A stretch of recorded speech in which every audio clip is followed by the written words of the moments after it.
My name is Oya Corbin. I'm 28 years old, and exactly 3 weeks ago, my brother called me at 2 in the morning from a hospital bed to ask for one of my kidneys. I should tell you that I'm a nurse. I work in the ICU at Riverside Methodist Hospital in Columbus, Ohio. I know exactly what kidney failure looks like, and I know how it hollows a person out from the inside. So, when Kyle's voice came through my phone that night, shaking and completely helpless, I didn't panic. I didn't cry. I listened to him the exact same way I listen to every patient. But Kyle wasn't my patient. He was the reason I spent 6 long years carrying plates at a Denny's, working myself to the bone to pay my own way through nursing school. And what happened in that hospital room 3 weeks later changed every relationship in my family permanently. I grew up in Kenton, Ohio, a small town in Hardin County with a population of under 10,000. It was the kind of place where everybody knew which church you went to and which parking lot your truck sat in on Saturday night. My dad, Gary, ran a small auto repair shop off Route 31. Just him and one part-time helper. He was a master of engines, quiet most of the time, made decisions fast, and expected nobody to question them. My mom, Jolene, worked part-time at the county library, shelving books and running the copy machine. She had a soft voice and a habit of agreeing with my dad before he could even finish his sentence. And then there was Kyle, 2 years older than me. The plan, that's what my parents called it, even if they didn't say it out loud. Kyle was the plan. Trade school first, then maybe a business degree, then come back and help Dad expand the shop. Every conversation at dinner circled back to Kyle's future, his grades, his applications, his potential. About me, my dad would always just say, "Oya will be fine. She's smart. She'll figure it out."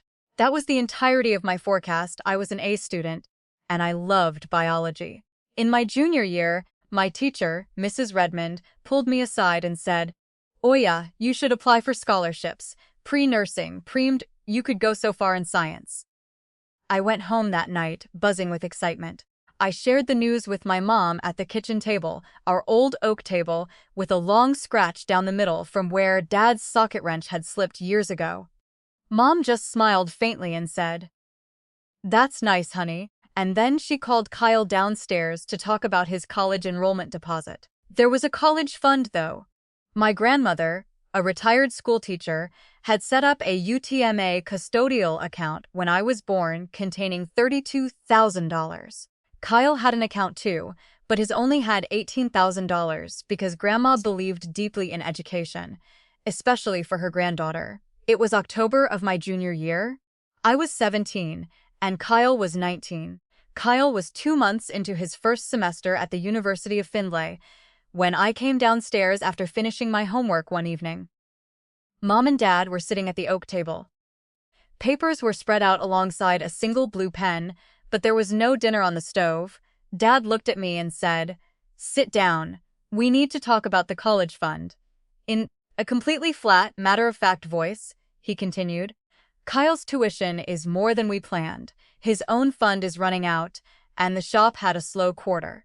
We need your fund. We are moving your money over to Kyle's account." He said it as casually as if he were telling me he had moved a toolbox from one corner of the garage to the other. "But that's my money," I said, my voice trembling. "Grandma left it for me." Dad leaned back in his chair. "Your name is on it, but I put it in there and I manage it. This is for the family." And then he muttered the sentence that would follow me for the next 11 years, through every double shift, every tuition payment, and every cheap ramen dinner in my studio apartment. "Girls don't need degrees, Oya.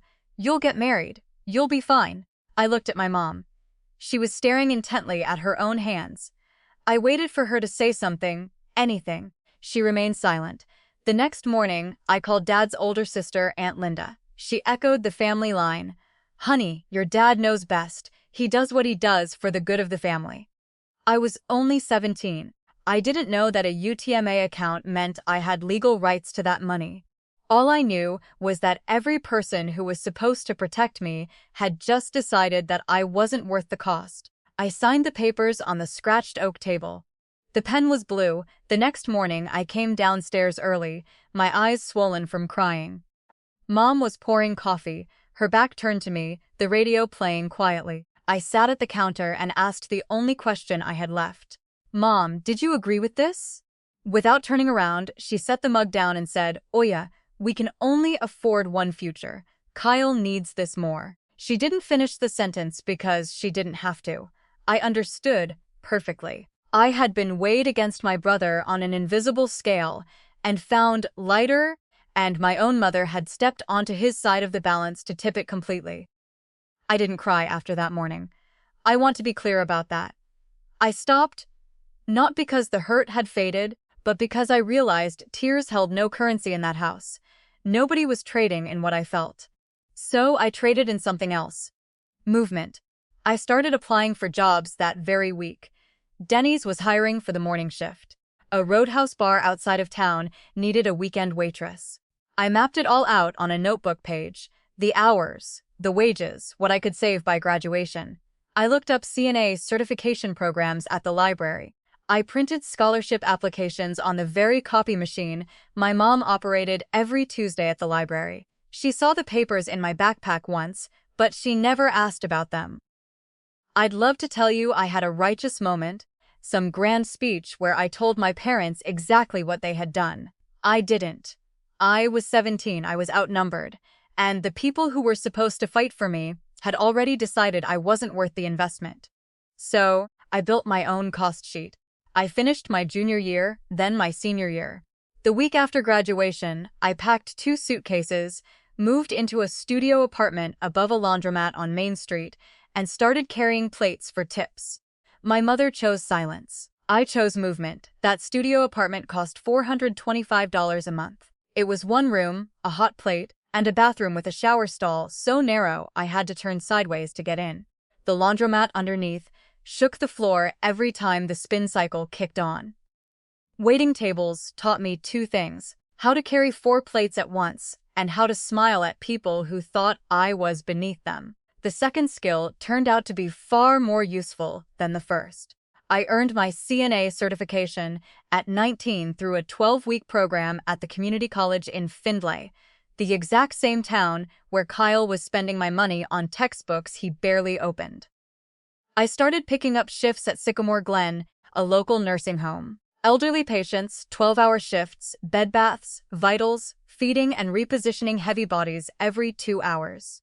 It was exhausting and thankless, and I was good at it.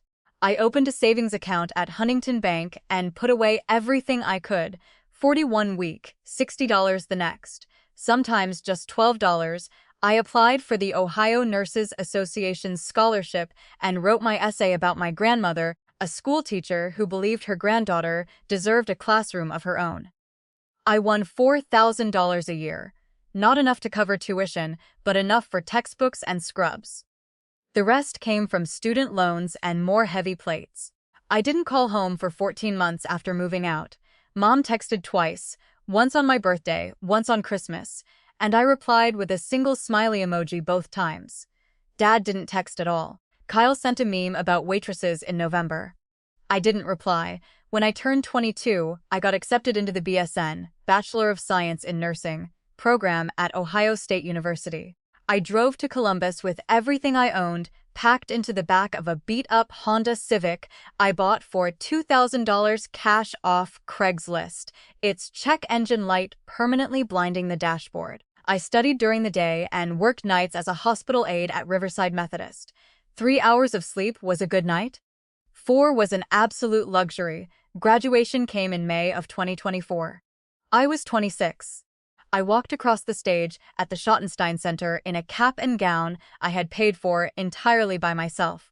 No one in the audience was mine. No dad clapping too loud, no mom dabbing her eyes, no brother whistling from the back row. Every single step on that stage belonged to me. Holding that diploma, I thought of Grandma Ellen and the $32,000 she had wanted me to have. Meanwhile, on the other side of the state, Kyle was burning through my stolen future.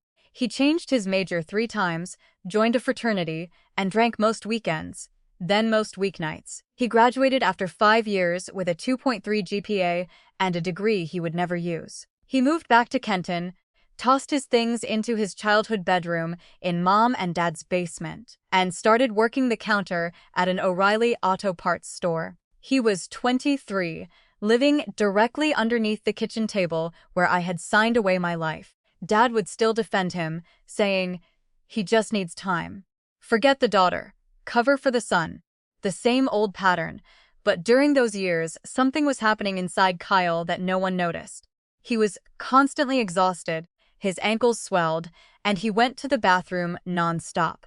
He refused to go to a doctor because men in Hardin County didn't see doctors unless they were actively bleeding out. He fainted behind the cash register at work one afternoon. When the ambulance brought him to Riverside Hospital, the diagnosis hit like a sledgehammer: IgA nephropathy. Berger's years of alcohol abuse and absolute medical neglect had destroyed both of his kidneys. They were functioning at just 12%. He was in end-stage renal disease. Kyle lay in a bed in room 412 of the hospital.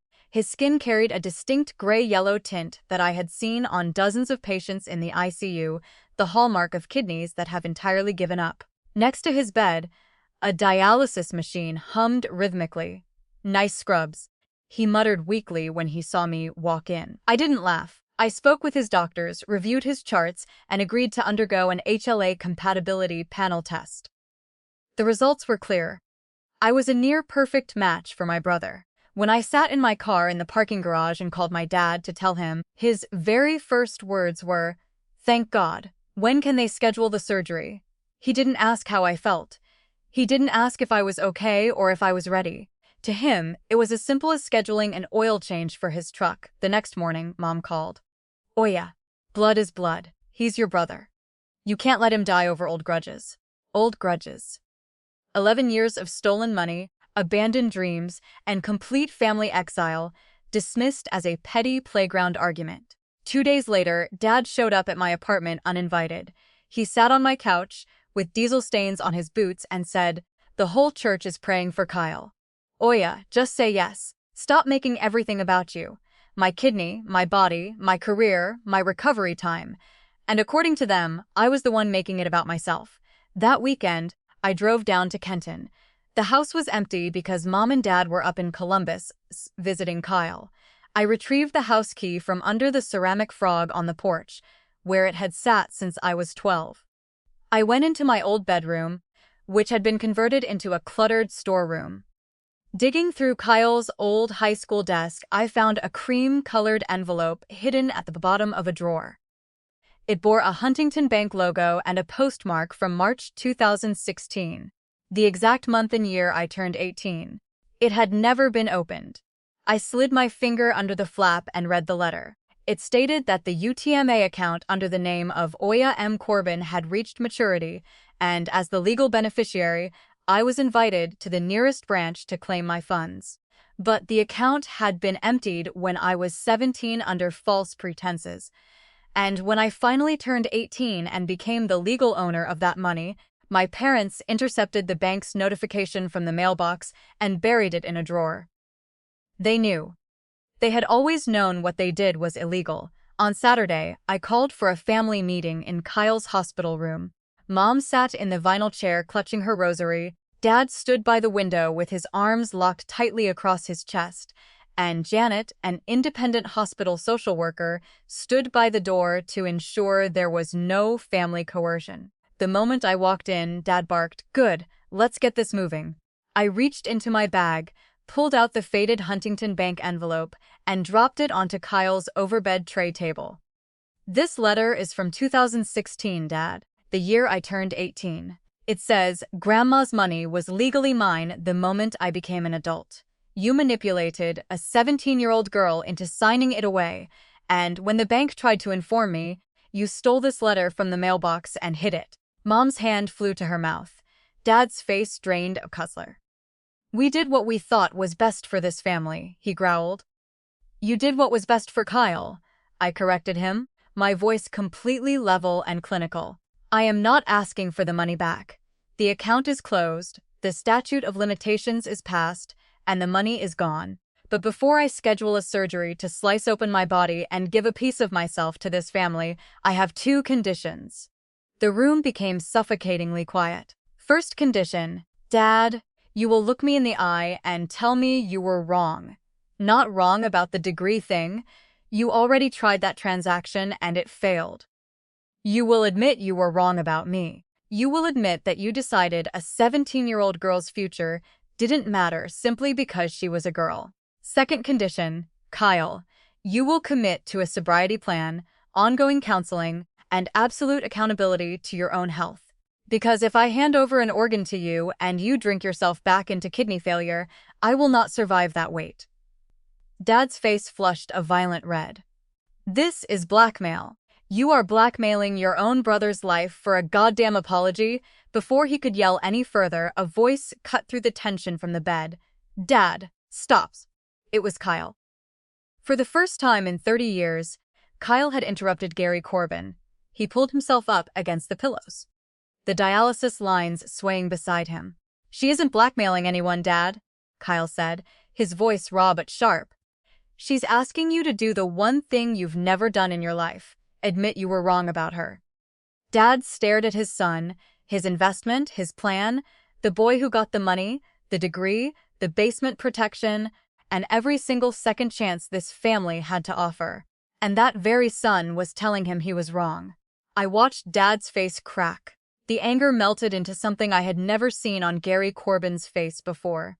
Fear, the absolute terror of a man who had built his life on certainty, suddenly realizing his certainty had been nothing but cruelty. Dad collapsed heavily into a chair. He buried his face in his rough hands and spoke in a voice smaller than I thought possible. When I was 12, your Aunt Ruth quit school so I could stay. My dad said someone had to work the poultry plant, and it wasn't going to be the boys. Ruth was smart, smarter than me. Nobody ever thanked her. Nobody said it was wrong. I thought that's just what families did. That doesn't make it right, I said softly. No. His hands dropped to his knees, and his eyes filled with bloodshot tears he hadn't allowed himself to shed in decades. No, it doesn't. You were smarter than Kyle. You were smarter than me. You were smarter than anyone in that damn house. I thought your toughness meant you'd be fine no matter what. I thought you didn't need the help. I was tough, I responded. But I shouldn't have had to be. Mom was weeping silently. Gary, just say it. She deserves to hear it. I turned my gaze to my mother. You were right, Mom. Blood is blood. You just put mine in a savings account and gave it away. The double meaning hung heavily over the room. Blood was family, and blood was the physical organ they were begging me to surrender. Dad stood up slowly. He faced me fully, his arms hanging at his sides, a mechanic completely stripped of his tools, standing in front of something he couldn't fix with a workaround. I was wrong, Oya. His voice fractured on my name. Not just about the degree, about you, about what you were worth, about everything. I am sorry. My heart didn't soar and I didn't break down into tears. I simply watched a giant of a man face his own damage. I nodded slowly. Thank you, Dad. I sounded exactly the way I did when informing a patient's family that a high-stakes surgery had gone well. Calm, clear, and steady. I'll schedule the donor evaluation with Dr. Brennan on Monday. They had spent my childhood claiming they could only afford one future. It turned out the future they couldn't afford was the very one that had come back to save them. The surgery took place on a chilly Thursday morning in March. It took 4 hours, textbook execution. My left kidney was removed via laparoscopic nephrectomy and placed into my brother's body, where it immediately began producing urine. The next morning, Mom brought a small bundle of grocery store daisies in a plastic sleeve and set them silently on my windowsill. That afternoon, Dad walked into my recovery room holding a warm paper bag. Peach cobbler, he said quietly, placing it on my bedside table. From the church bake sale, Ruth used to make it. I remembered you liked it. It was his own clumsy, wordless way of trying to mend what was broken. Recovery took 5 weeks. My remaining kidney did exactly what the medical textbooks promised it would. It adjusted, expanded, and carried the weight. Just like me, I returned to my shifts at the ICU in April. On my first morning back, Marcy handed me a cup of black coffee and said, "Welcome back. Bed 3 needs vitals," as if I had never left. Everything was exactly the same, yet everything had changed. Kyle's new kidney functioned perfectly. He honored every protocol, attended every follow-up, and went to his AAA meetings every single Tuesday night. He texted me a photo of his 30-day sobriety chip. I typed out a thumbs-up emoji, paused, deleted it, and sent a heart instead. Dad didn't call every week, but when he did, he asked about my career. "How's the hospital doing, Oya?" Not "when are you coming home?" Not "are you dating anyone?" Just "how's the hospital?" It was a small, fragile bridge, but it was the first time in 28 years he had asked about my life. Instead of Kyle's, Mom sent a handwritten card with no occasion. Inside was an old photograph of me at 5 years old, sitting on Grandma Ellen's lap in her backyard, Grandma's protective hand resting firmly on my little shoulder. On the back, Mom had written, "She would have been so proud of you." I pinned it to my refrigerator. We aren't a perfect family now. Dad still fumbles through heavy conversations, Mom still falls back on silence when she gets overwhelmed, and Kyle still has dark days where the guilt of his wasted years presses down on him. But we are anchored in honesty now, and honesty is a place where I can finally stand. 6 months later, on a quiet Sunday afternoon, my phone rang. It was Kyle. "The doctors say my numbers are perfect, Oya. Ahead of schedule. Good. Don't skip your follow-ups." "I won't." There was a long, heavy pause on the line, the kind where you can hear someone gathering their courage. "Oya, I opened a savings account. I'm putting $50 a month into it. For you, Kyle, you really don't have to do that." "Yeah," his voice cracked. "Yeah, I do." He didn't call it a repayment, and he didn't try to label it. But we both understood, $50 a month from a guy working counter shifts at an auto shop would never total $32,000. It wasn't meant to. It was simply the very first time Kyle had ever sacrificed or saved for anyone other than himself, and the act of doing it mattered infinitely more than the amount. Aunt Linda called me a few weeks after that. She had spoken to Dad about the hospital room confrontation. She was quiet for a long moment, and then she whispered, "I'm glad your daddy said those words to you, honey. I wish someone had said them to me." In her voice, I recognized the exact same quiet I had carried for over a decade, the hollow silence of a woman who had been told her future wasn't worth the investment, and who had believed it long enough for it to become her reality. The stolen bank letter stays in my nightstand drawer. I don't keep it there as a weapon or as fuel for an old grudge. I keep it as a permanent reminder that demanding the respect and worth you deserve is never the wrong thing to do, even when the entire world tells you to sit down and be quiet. Giving away a part of your body is one of the hardest choices a person can make. But I learned that the real challenge wasn't the surgery. It was standing in front of the people who raised me and refusing to be treated as less than my brother for one more day. For years, I thought earning their love was my responsibility. It wasn't. My responsibility was recognizing my own worth even when they couldn't. In the end, the kidney I gave away wasn't the most valuable thing I lost. The most valuable thing I gained was my freedom from needing their approval.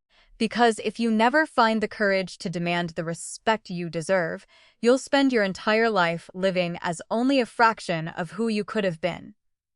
Not because of what others took from you, but because of what you allowed them to keep.